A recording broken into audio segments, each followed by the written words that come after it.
Spiritual stories in Hindi. अपने आप को पहचानो। एक भिखारी था जो कि अक्सर ट्रेन में भीख मांगता था। एक दिन की बात है, वह रोज की तरह ही भीख मांग रहा था। तब उसने ट्रेन के अंदर एक सूट बूट वाले व्यक्ति को देखा, जिसे देखकर भिखारी को लगा कि ये व्यक्ति भीख में जरूर कुछ अच्छा देगा। उसके बाद वह उस व्यक्ति के पास चला गया और भीख मांगने लगा। भिखारी: सेठ कुछ दो ना। सेठ: तुम कौन हो? भिखारी: जी मैं एक भिखारी हूँ, मुझे कुछ दो ना।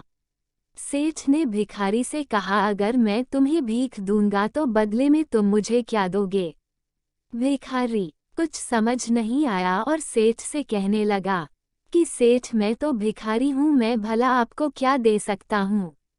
सेठ ने कहा, भाई मैं तो व्यापारी हूँ, मैं तब तक किसी को कुछ नहीं देता जब तक उसके बदले मुझे कुछ ना मिले।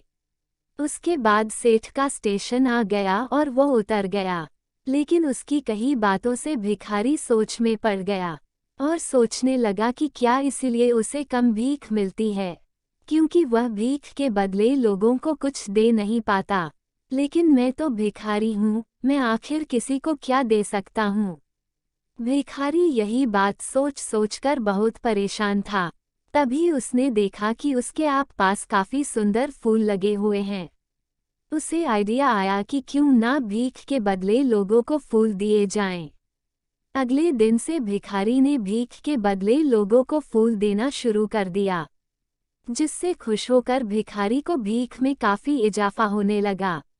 एक दिन उसे फिर से वही सेठ ट्रेन में दिखाई दिया और वो उस सेठ के पास गया और सेठ से कहा कि सेठ आज मेरे पास आपको देने के लिए कुछ है।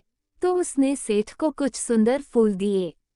सेठ को फूल बहुत पसंद आए, जिससे खुश होकर सेठ ने भिखारी को कुछ पैसे दिए और कहा कि अब तुम मेरी तरह व्यापारी बन गए हो। ऐसा कहकर सेठ अपने स्टेशन पर उतर गया, लेकिन सेठ की कई बातों को भिखारी समझ नहीं पा रहा था।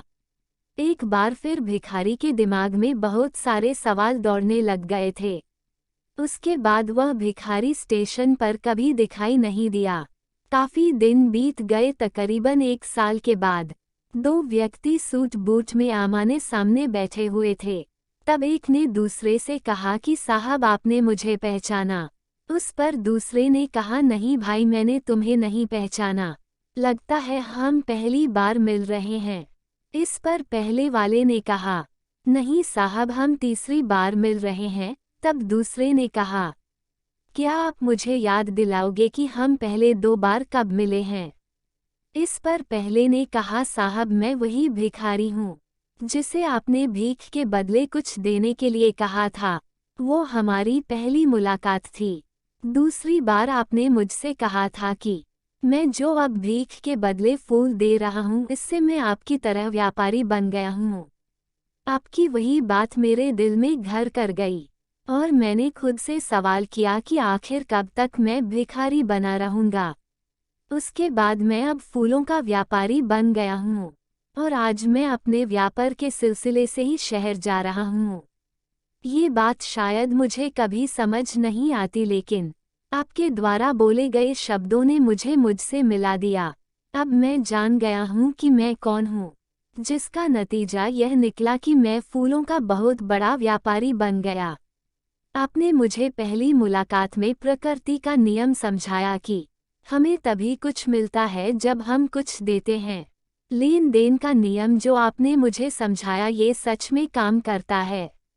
लेकिन उसके बाद भी मैं खुद को हमेशा भिखारी ही समझता रहता।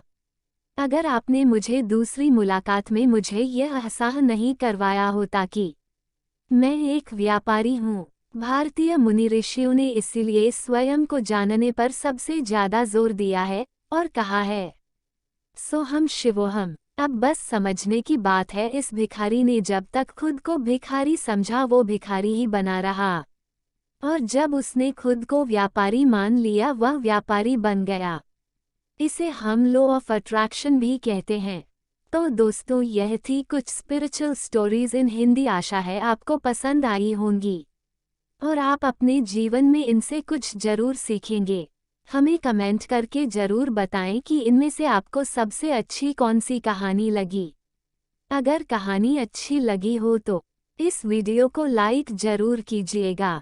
अगर आप इस चैनल पर पहली बार वीडियो देख रहे हैं तो इस चैनल को सब्सक्राइब कर लीजिएगा ताकि आपको एक और नई वीडियो प्राप्त हो सके। अगर आप पहले से सब्सक्राइब कर रखे हैं तो कमेंट बॉक्स में कमेंट करके ज़रूर बताएगा कि ये कहानी आपको कैसी लगी। जय श्री हरि लिखना ना भूलें।